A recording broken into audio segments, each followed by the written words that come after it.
Métodos para evangelização. Primeira característica de uma pessoa que é chamado para trabalhar com evangelismo e missões, a gente chama de posicionamento hegemônico. É a consciência de que você vai ser líder diante de Deus. Deus chamou você para liderar isso aí. Você vai liderar. Os reis, palavra do Senhor Jesus, tá? Os reis dos povos dominam sobre eles. E os que exercem autoridade são chamados de benfeitores. Mas vós não sois assim. Pelo contrário, o maior entre vós seja como o menor, e aquele que dirige seja como o que serve. Pois, qual é maior? Quem está à mesa ou quem serve? Pois no meio de vós, eu sou como quem serve. Lucas 22, 25 e 26. Então, para não ficar dúvida, Jesus falou, eu estou de avental, vocês estão na mesa.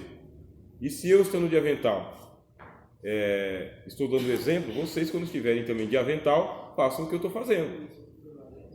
A liderança no reino de Deus, ela é ocupada por pessoas que têm uma consciência de que ser líder é se colocar mesmo a serviço, é estar disposto a serviço. Por exemplo, naquela hora que eu falei para os irmãos que vocês têm que suportar a equipe de vocês. Suportar mesmo, todos os irmãos ali. Esse aí é ser o líder chamado por Deus. É você se colocar no lugar daquele irmão que tem muita vontade de fazer, mas não sabe fazer. E por isso que ele faz meio atrapalhado. Ele faz meio atrapalhado. Se você não suportar ele, ele vai para onde? Porque ninguém suporta ele. Não suporta. Esse posicionamento hegemônico é vestir o avental. Os missionários cristãos, né, o missionário cristão não precisa esconder-se por baixo de uma capa de falsa modéstia, pois a sua missão no reino de Deus é tomar uma posição frente em situações que exigem comando, governo e direcionamento. Os gregos entendiam a hegemonia em sentido positivo e natural, como uma lei que ordena o mundo, levando a um fim benéfico, ético e razoável. Então eu vou explicar para os irmãos. Você recebeu o chamado e vai fazer evangelismo, ou evangelização, ou missões. Isso aí vai entrar na sua alma. Ganhar almas vai ser gostoso para você, vai ser bom. É a realização da sua vida, trazer uma alma ou 1 milhão para Jesus. O peso é o mesmo. Tem um missionário chamado Reinhard Bonk. Reinhard Bonk escreveu um livro chamado Evangelismo por Fogo. E ele recebeu uma ordem de não vender o livro, de distribuir 1 milhão de cópias gratuitamente. Deus fez um milagre. Ele pegou e foi para a África para fazer o evangelismo dele. Chegando lá na África, não conseguiu o apoio das igrejas. Não conseguiu. Mas Jesus mostrou para ele a África tingida de sangue. Tingida de sangue. Ou era por causa das guerras, ou era por causa do sangue de Jesus. Só mostrou a África tingida de sangue. Como que você vai interpretar isso? Você é evangelista, então você vai interpretar por um lado positivo, é o sangue de Jesus. Sangue de Jesus. Aí ele colocou no coração que ele ia colocar as pessoas para ouvirem falar sobre Jesus num campo de futebol. Levou a ideia para as igrejas. Ninguém apoiou ele. Rapaz, você não vai ter crente para colocar nesse campo de futebol, nunca. Isso aqui não acontece na África, porque as igrejas na África são autóctones. Igrejas autóctones são igrejas que elas mandam em si mesmas. Você não consegue fazer uma união de igrejas, porque tem aquele negócio do tribalismo em muitas regiões da África. Então a minha tribo não se mistura com a outra tribo porque a gente entra em guerra ou em conflito, a não ser que a gente faz um casamento. E a mesma característica que tem nessas tribos africanas existe também entre as igrejas lá. Cada igreja mantém-se a si mesma. É igreja pequena, de 50, 60, 70 membros, e você não consegue fazer uma filial. Consegue. Quando diz o seguinte, estou fazendo filiais em outras igrejas ali, para fazer uma confederação, daqui a pouco já está dividido de novo. É uma característica. Por isso ele não conseguiu o apoio das igrejas para fazer o trabalho dele. Mas ele, com fé e tudo, foi lá e arrendou o campo de futebol. Pegou o que ele tinha no bolso, né? A fé, arrendou o campo de futebol, que parece que cabia lá mais de 15 mil pessoas, eu não lembro o detalhe direito. Aí o pessoal começou a arrebentar ele, né? E ele passou a fazer um anúncio lá na África, né? De que a pessoa mais espetacular do mundo estaria presente no campo de futebol, que ninguém poderia perder a presença da pessoa mais espetacular do mundo, que ia superar e fazendo aquela propaganda evangelística, né? Iria superar a presença de qualquer artista do futebol, da mídia, não sei o que, a pessoa mais importante do mundo ia estar presente. E diz o livro, dizem as lendas, né? Que o estádio ficou lotado. Lotado. E o pessoal ficou esperando a pessoa ilustre que ele tinha prometido que ia estar presente lá. Aí ele pegou e falou, a pessoa mais ilustre é Jesus. E ele disse que viu quando o estádio de futebol foi tomado pelo sangue de Jesus. que as pessoas no campo, no estádio, as pessoas começavam a gritar de arrependimento, chorar, soluçar de arrependimento, porque dava a impressão que Jesus estava ali passando por entre eles, lavando com o sangue dele, essa é a impressão que dava. E os africanos ali tudo glorificando a Deus naquele estádio. Então isso aí estão nos livros e nos contos e nas histórias. Reinhard Bonk escreveu o livro Evangelismo por Fogo. Se vocês quiserem encontrar esse livro aí, pesquisa na internet, deve ter em PDF. Parece que aqui embaixo, no sebo que tem aqui embaixo, tem esse livro físico, tá bem? O cara está vendendo lá. Não é muito caro, não. Evangelismo por Fogo. Dá gosto de ler esse livro. Se eu conseguir pegar, eu trago eles, eu mostro eles para vocês. Tá bom? O que acontece? Você é um missionário cristão, aí você não tem que usar aquela capa de falsa modéstia. Eu sou o menorzinho no reino de Deus. Não precisa, irmãos. Esse vocabulário aí, sabe? Senhor, eu sou só o botão da camisa velha. Esquece isso. Fica falando, pela misericórdia, pela misericórdia, eu sou a ovelhinha. Tá bom, fica bonito no vídeo, mas não precisa. Não precisa.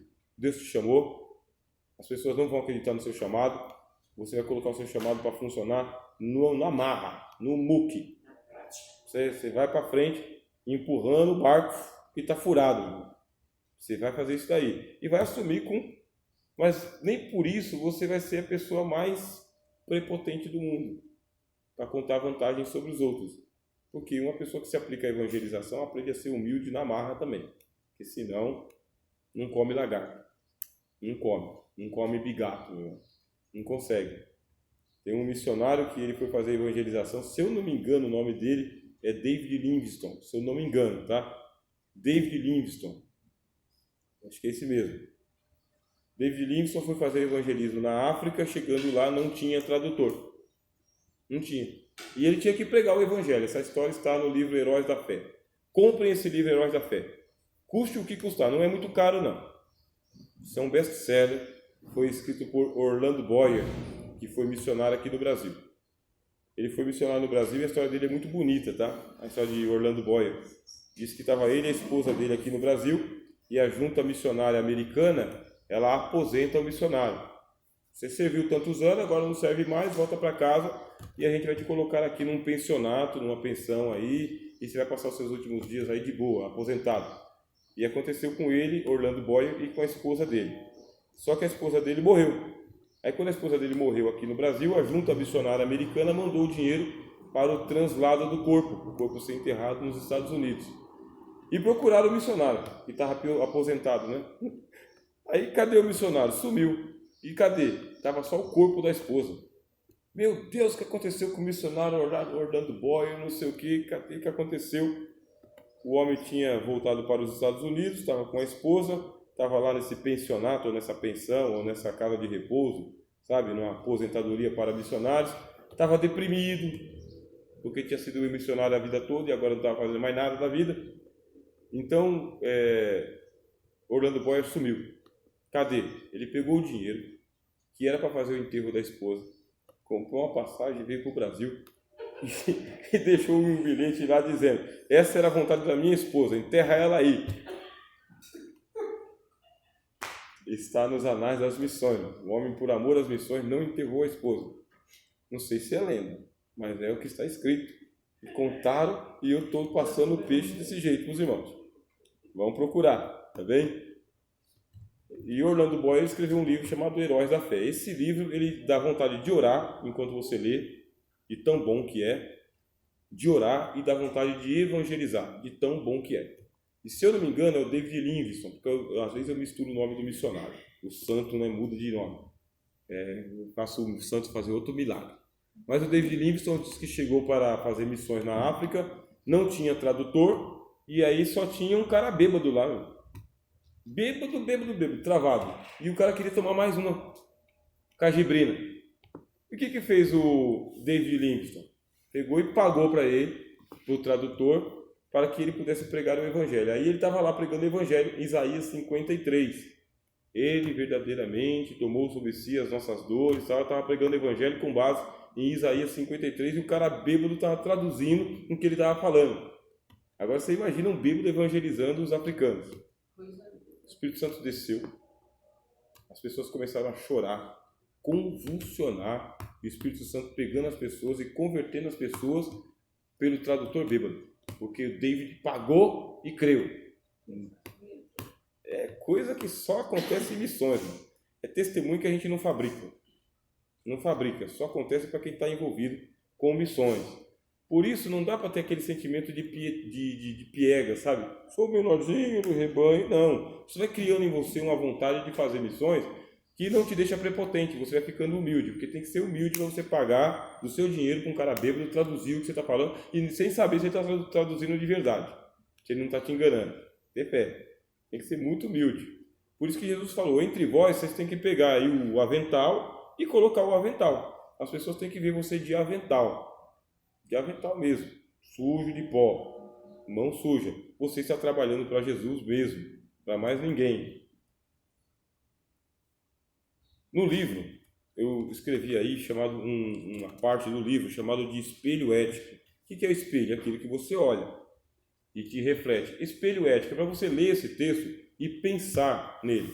No livro eu escrevi assim, reflita nas palavras acima e escreva de próprio punho um compromisso que te leve a enobrecer a sua liderança. A sua. Ao invés de você ficar piegas, pensando, ninguém me ama, ninguém me quer, ninguém me dá oportunidade na igreja, né? Tem que mudar isso aí, essa visão. Tem um ditado entre os árabes que diz o seguinte, na ausência do líder, seja você o líder. Não tem o líder? Então vai lá e seja você o líder. Isso não te engrandece acima da medida e também não te diminui. Página de número 8. Então eu escrevi lá, Então escreva de próprio punho, tem algumas linhas aqui, vocês vão observar. Bem, tem algumas linhas aqui. Essas linhas elas são só ilustrativas, você pode fazer lá o seu caderninho para você escrever bastante coisa mesmo. Então, utilize as palavras de Newton. Quem é o Newton? Página... Deixa eu voltar aqui.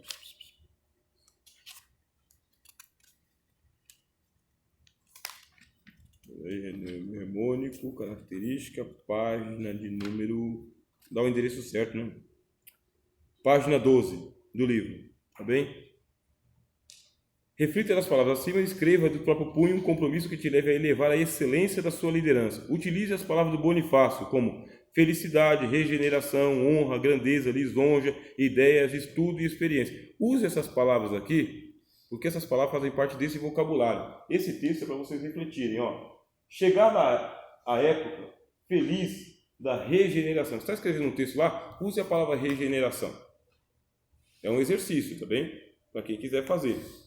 Então, chegada a época feliz da regeneração política da nação brasileira e devendo todo cidadão honrado e instruído concorrer para tão grande obra, também eu me lisonjeio que poderei levar ante a Assembleia Geral Constituinte e Legislativa algumas ideias que o estudo e a experiência têm em mim excitado e desenvolvido.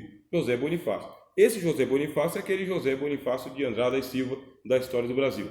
Bem, chegou o momento em que o Brasil está passando por uma revolução. A política está mudando. Chegou a oportunidade na mão dele de falar diante da Assembleia Constituinte. Irmãos, oportunidade é aquele negócio que vem e vai e não volta mais. Oportunidade é oportunidade. É igual a oportunidade de pregar na sede do Belém. Se chegar um dia, quando chegar um dia, eu quero ser o Ronaldinho Gaúcho, entendeu? Preparado para poder fazer gol. É isso. É aquela oportunidade que o pregador quer. Aquela oportunidade que você quer. Vai ter uma vez só. Eu estou aqui na sede, né? Então, mesmo estando aqui na sede, eu estou esperando a oportunidade de ouro. Porque quando chegar a oportunidade de ouro, pode ser que ela demore para voltar. Então, quando ela vier, eu vou aproveitar da melhor maneira possível.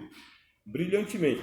Esse pensamento, ele não é egolátrico, não é de exaltação. É porque não volta mais.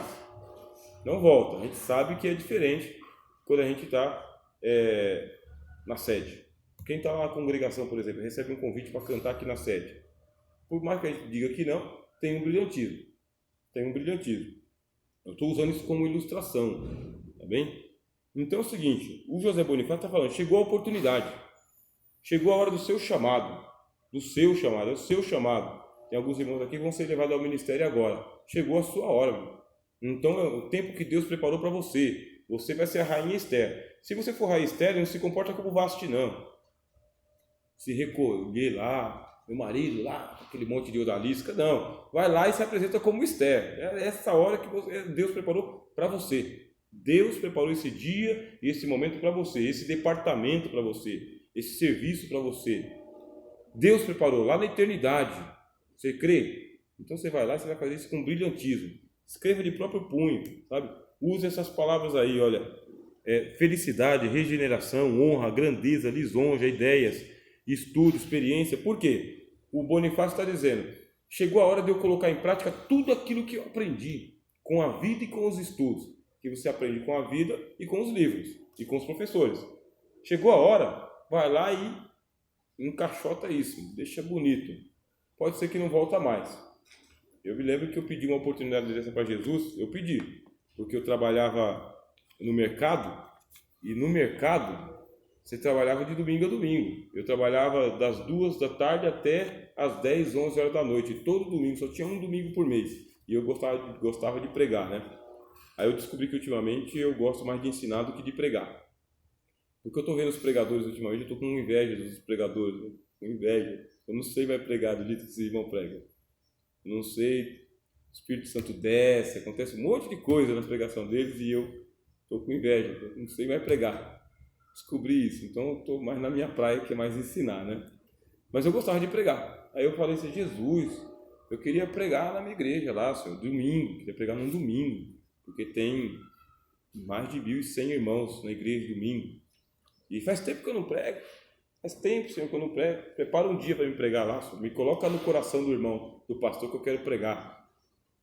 Aí eu estou lá trabalhando domingo. Aí o Espírito Santo assim encheu o meu coração. Hoje você vai para a igreja. Eu vou preparar para você ir para a igreja. E eu me preparei lá, preparei toda a sessão, que eu era só o peão de obra lá. 7h30 acabei o meu serviço. Aí meu líder, você está dispensado, pode ir embora para a tua igreja hoje. Pode ir embora. E eu peguei lá, meio malambento mesmo, peguei, coloquei minha roupa e fui para a igreja. Chegando lá, de improviso, o pastor me deu oportunidade. De improviso, sem me chamar, sem falar nada. Aí me colocou lá no púlpito, naquele lugar que a gente, hoje é dia de vestir o avental. Aí eu, Jesus de Nazaré, chegou o dia, meu Deus do céu, que alegria, né? Chegou o dia, Jesus do céu. Aí preguei lá, lendo o texto, mentalizando. Aí o pastor me deu oportunidade. E o detalhe, o pastor nem ficou no culto, ele ficou no gabinete. Só veio para ouvir a pregação. Só para ouvir a pregação. E naquele dia eu preguei sobre Jesus, a água no deserto. Jesus, a água no deserto. Muita coisa foi de improviso, mas pensa. Pensa no dia memorável que Deus preparou para você. Deus, é como se o próprio Deus falasse, você pediu, então está aqui, agora eu vou sentar e vou te ouvir.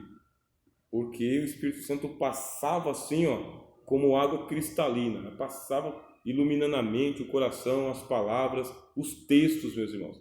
E quando a gente está ruim, a gente sabe que está ruim, né, irmão Bruno? Tem dia que a gente está ruim, está só a piedade, está só a carcaça. Mas naquele dia o Senhor teve misericórdia, deu graça, meus irmãos.